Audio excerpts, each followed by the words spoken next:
Ukraine is ceding ground in its war with Russia. Last weekend, Ukrainian forces were overwhelmed by Russian forces in the eastern city of Avdiivka. Ukrainian troops, outgunned and running out of ammunition, were forced to retreat. This footage, released by the Russian Defense Ministry, purports to show Russian troops in the ruins of that city. The capture of the city marks Moscow's biggest victory since Ukraine's failed counteroffensive last year. Julianne Smith is a U.S. permanent representative to NATO. Ambassador Smith is in Brussels. Ambassador, thanks for joining us. It's nice to meet you. Nice to meet you. I wanted to start with some comments from Ukrainian President Volodymyr Zelensky as we approach the second anniversary of the war, where he said that Moscow is exploiting delayed deliveries of Western military aid on the battlefield. Do you agree with President Zelensky's assessment? Well, what I'll say there is that President Putin has been doing his very, very best to convince the entire world that he can wait us out, that the West will ultimately get distracted, NATO will look away, the 50 countries that are supporting Ukraine with security assistance will grow weary and move on to something else. And so he's looking for any opportunity to pursue that narrative. And with the delay in Congress, with our supplemental support, upwards of $60 billion US, I think he does see a window of opportunity. Now, we know that Congress is looking at this. We hope very much that we're going to be able to get that package through and get that support in the hands of our friends in Ukraine as soon as humanly possible. Well, that's where I wanted to go next, was to talk about that aid package, because the U.S. has unquestionably been the most important supplier of military aid to Ukraine. But now this $60 billion, as you say, is held up, and a lot of people are worried about that. I mean, are you worried that U.S. military aid for Ukraine is in doubt going forward? Well, we want to see the supplemental go through, and we do believe here across the NATO alliance that that type of support is absolutely critical. I will say it's not just the United States that's providing important support to Ukraine, and there I really have to tip my hat to our friends in Canada and the many, many other countries across Europe. In fact, all the members of the NATO alliance are providing critical assistance.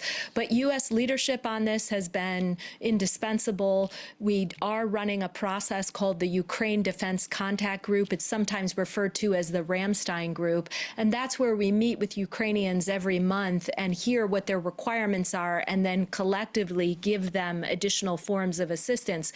We want to ensure that U.S. assistance keeps flowing. Our friends in Ukraine need that assistance, and they need it now. We recently saw some setbacks where the Russians were able to make some advances and take over one of the cities there in the east. We don't want that to become a pattern, and we don't want it to repeat itself.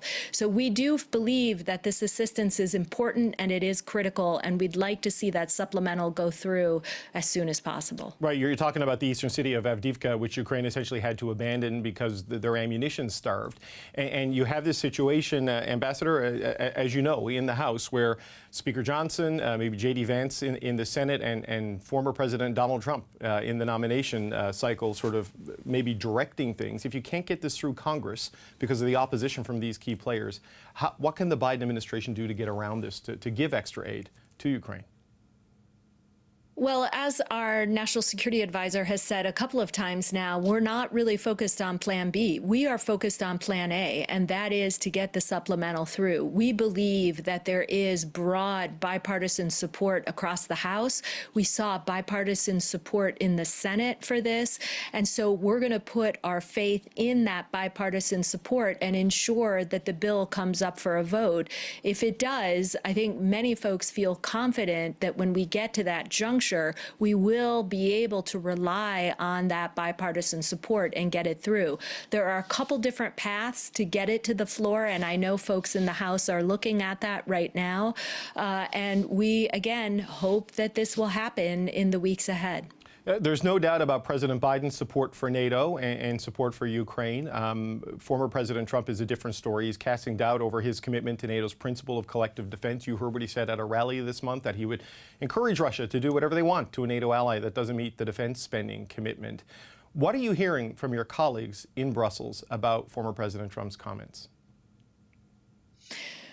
Well, I do get questions here across the NATO alliance, obviously, but what I often do is refer folks to the fact that public support for the NATO alliance in the United States is on the rise. I don't know if you've seen the recent numbers, but we recently had an uptick in public support for the alliance, and I think that speaks to the fact that the alliance is stronger and now bigger and more effective than ever before, and taking on a whole array of security challenges. But I also put my faith in Congress. Congress has a role to play here. We do see deep bipartisan support for the alliance. It is a bipartisan issue. We see Republicans and Democrats come through Brussels all the time expressing their strong and deep support for this alliance. NATO's about to turn 75 years old. It's going to have its 75th anniversary summit in Washington this summer, which means that for over 7 decades, U.S. presidents of all political stripes have supported this alliance. I trust that that will continue. But it's a delicate time, right? It's an election year. Ukraine is still at war and the aid package is held up. I just wonder, how anxious are your counterparts about what's happening in terms of America's ability to deliver on its stated support, and what might happen should the election go Donald Trump's way in November? Well, I spent some time at the Munich Security Conference this past weekend, and as has been previously reported, the mood was a bit dark in Munich, and that's tied to multiple things. I think there are concerns about our friends in Ukraine. We want to make sure they continue to have the ammunition and the air defense they need. There was the breaking news about Navalny's death, which obviously really cast a dark shadow on the gathering. There are questions about the U.S. supplemental, as we just talked about. There are a lot of elections, not just in the United States, but many elections in Europe as well, that raise questions. So yes, by and large, there are concerns across the alliance here in Europe at the Munich Security Conference, but this alliance isn't pausing for 1 minute. We're not stuck in neutral. NATO is moving out on a whole series of ways to enhance its deterrence and defense, continue to get support to our friends in Ukraine, and apply pressure on Moscow to alter Putin's calculus. You mentioned earlier, Ambassador, Canada's support for Ukraine, but one of the criticisms for the Canadian contribution is that this country is one of the NATO allies that isn't close to the 2% spending commitment that everybody agreed to, and Canada doesn't have a timeline or a clear date on when or if it's going to hit that target. Does that disappoint the United States that Canada hasn't spelled out responsibilities that we're seeing from other NATO members?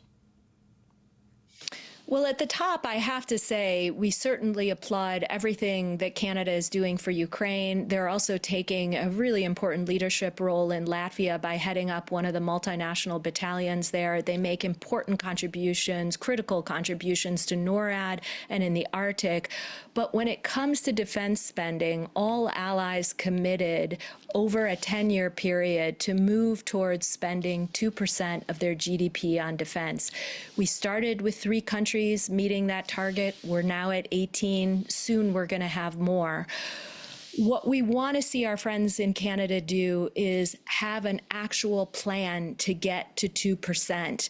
It is important that they have increased defense spending in Canada, and we applaud those efforts. But Canada is hovering now just above 1.3% and has no concrete plan to get to that 2%, while other allies have made and created plans to get there, if not this year, in the next few years. So those timelines and those plans are important because it showcases a shared commitment and it showcases intent.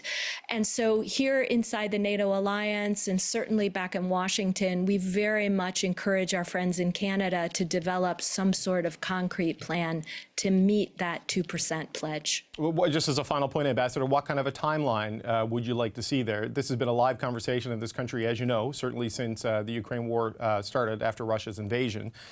What kind of a timeline would you think is credible and acceptable for a country like Canada to hit that 2% target?